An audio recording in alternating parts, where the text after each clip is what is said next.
Le royaume d'Arden était le plus grand royaume de la terre en ces temps-là. Depuis 3 siècles, les 13 cités qui le composent vivent dans une paix exemplaire, un équilibre rare dans les royaumes de la terre. Cette stabilité repose sur 3 piliers.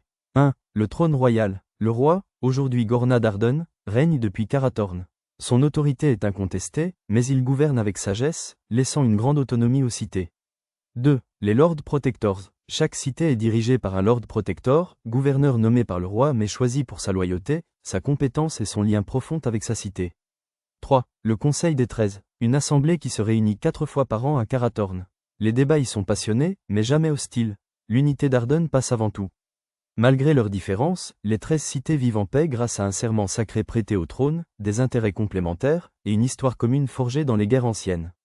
Cette harmonie n'est pas naïve, elle est le fruit d'un équilibre subtil, d'alliance, de respect, et parfois de secret.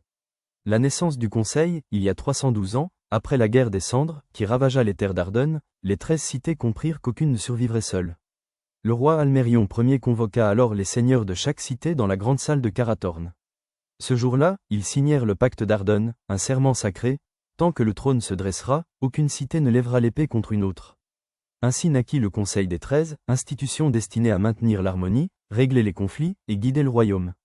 Tous les Lords Protectors siègent au Conseil des 13, réunis chaque saison à Karathorn pour débattre des affaires du royaume. Leur loyauté au trône est absolue, mais chacun défend les intérêts de sa cité avec fierté. Ce conseil fonctionne de la manière qui suit. Chaque Lord Protector possède une voix égale, même Karathorn. Le roi n'a pas de voix, mais il peut trancher en cas d'égalité. Les décisions majeures, guerre, alliance, loi royale, nécessitent 9 voix sur 13. Les 13 cités sont Karathorn, capitale du royaume, forteresse centrale, siège du pouvoir royal. Cité de pierre et de commandement, cœur des intrigues politiques. À sa tête le Lord Vaelric. Stratège froid et méthodique, il veille à l'équilibre entre les cités et sert de médiateur naturel. Respecté, parfois craint. Luméris, cité lacustre au nord-ouest, réputée pour ses bibliothèques et ses mages. Berceau de la sagesse ancienne. À sa tête la Lady Isara Lumenfall. Mage érudite, gardienne des archives du lac. Elle conseille souvent le roi sur les phénomènes magiques et les prophéties anciennes. Fallowin, ville forestière, cachée dans la forêt de Valadorn. Refuge des druides protecteurs des secrets sylvestres. À sa tête le Lord Sylvain Aralor. Druide millénaire, lié aux esprits de la forêt. Il parle peu, mais chaque mot a le poids d'un oracle. Sornwald, forteresse perchée dans les montagnes du nord-est. Bastion militaire, réputé pour ses guerriers d'élite. A pour Lord Protector, le Lord Darnak Briserock. Il est aussi le père du général Eric Briselance. Guerrier des montagnes, loyal jusqu'à la mort. Il protège les frontières nord contre les créatures des pics. Drakenville, cité sombre à l'ouest, bordée par la forêt des ombres. Berceau des arts occultes. A pour Lord Protector, la Lady Morwen Sombrelheim. Maîtresse et experte en magie noire.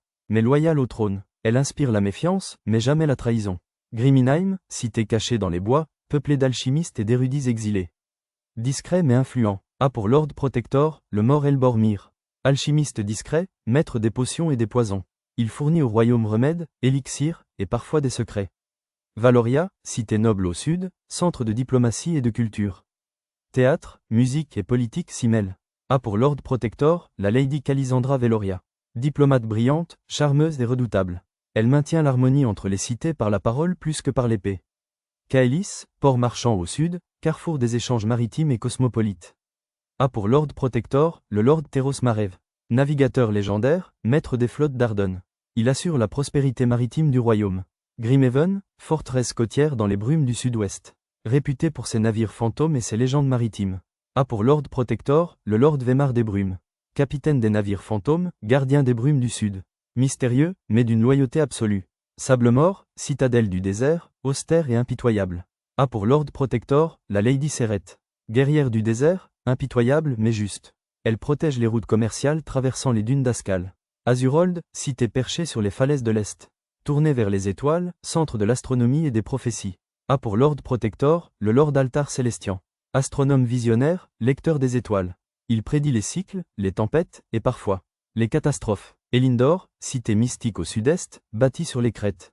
Berceau des oracles et des cultes anciens. A pour Lord Protector, la Lady Nissara des cimes. Oracle mystique, voix des anciens cultes. Elle voit ce que les autres ignorent, et ses visions guident souvent le conseil. Stormgar, forteresse insulaire, dernier rempart contre les forces marines. Isolée, mais stratégique et redoutée. A pour Lord Protector, le Lord Kaeltorn Brisevague. Seigneur insulaire, rempart contre les invasions marines.